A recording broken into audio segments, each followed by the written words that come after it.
blunt about the performance of the defense, especially the linebackers last week. So they played well this season, but not last week. Do you agree with that assessment? What went wrong for you guys? If that's the case.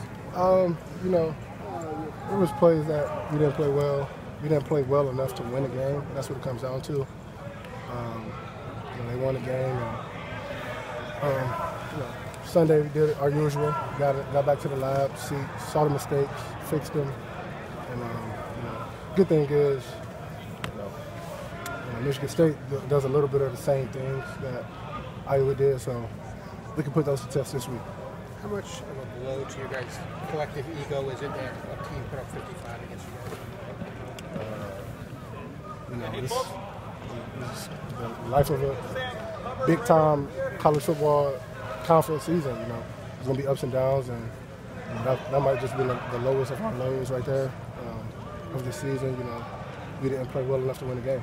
Chris, a big part of last year's success was you guys talked about forcing turnovers, getting takeaways. It was a huge emphasis for last season. It hasn't seemed to – the same success hasn't been there this year. Is there anything different, or how was that you guys haven't been able to create the same sort of number that you did a year ago? Last year the big thing was, we put an emphasis on it during practice, but, we probably have a period or so where we focus on taking the ball away multiple times. We've done the same thing this year. It just hasn't happened. It's not that we're not, putting the same emphasis on it.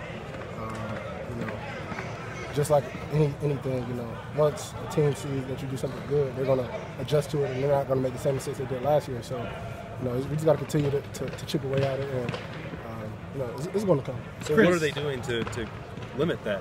I mean, what are you seeing from teams that are keeping you from getting those takeaways? I mean, after you force so many turnovers that we did last year, teams are going to make sure that they're securing the ball. They're going to put that emphasis on their part of the game. They're going to cover the ball up more, not throw it, throw a post. They see a post safety after they see the type of ball hawks we got at safety. Yeah. Things like that.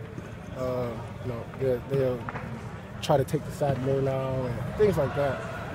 So try to get the ball out quick. They don't want to block our D-line. It's a bunch of things, but we can't focus on that, because if we start trying to put an emphasis on taking the ball away in the game, you're not going to get no takeaways. I don't think you're going to get as missed tackles. Yeah. So we got to just focus on doing the little things, and everything's going to come. Chris, y'all played a team last week, Iowa, which a lot of people thought is run first, pass second, and they seem to pass first, throw second. Pass first, throw second. Michigan State's always been known as a ground and pound, and all of a sudden the last 2 weeks they've, I think, averaged 50 passes a game. It's just how, intense does it make it from your vantage point, your position, getting ready for a team that you kind of traditionally has done one thing, but they seem to be doing another? Yeah, it's like I said, no team really stays the same in this game, because you're going to get eaten away at. Yeah. So teams are going to adapt. The good thing is it's still football. Stop the run, stop the pass. Try to outplay their defense, and if we outplay their defense, technically we should win. So the biggest thing is just going out there, being 9 units strong, and going back to playing Ohio State football. When a team uses tight ends like Iowa did, and Michigan State's been known to do that too, especially recently, I don't know, how tough of a day is that, though, for the linebackers, dealing with the fact that they've got a power running game, but they may try to run right by you too with their tight ends? The biggest thing is just doing your job. A lot of times, you get that get lost in the mix. From the average fan at home, they probably see tight end scoring or something like that, and they don't really know what's really going on behind that play. Each play, 11 people have to do their job, or if you're playing a good team, you're going to get taken advantage of. And one little mishap, one little miscommunication, one little confusion, that's going to be a touchdown. Yeah.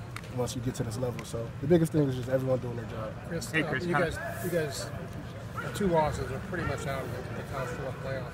Let's go with the Big Ten as the carrot. Is that enough? Can you describe where you guys are in terms of having an incentive and having goals still in front of you?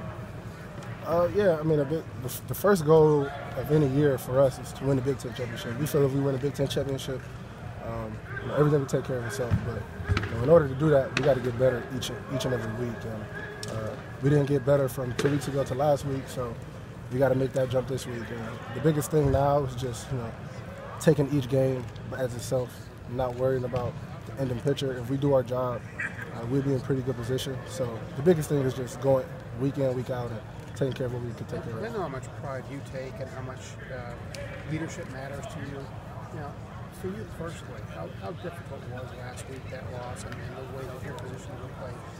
I mean, it was difficult because I think I heard Taekwon said it. I heard Billy say it that they take that personal because as a leader, if we're not playing well, that's a reflection on you. And I definitely took it as a reflection on me. And no matter how hard you play, if you make mistakes in this game, you're going to give up some things. And we definitely did that as a defense last week. Hey, Chris, one of the main things that you saw Iowa do successfully against you guys last week was kind of the middle post route by the tight end on the man coverage for the linebackers. What have you guys done to improve that heading into facing Matt Sokol this week in Michigan State? Honestly, I don't really remember them hitting a post on a linebacker. It was just a middle route up the middle, kind of like through the linebackers. It might have not been man coverage on you guys, but yeah. See, like I'll have to see the play. I honestly don't. There was a couple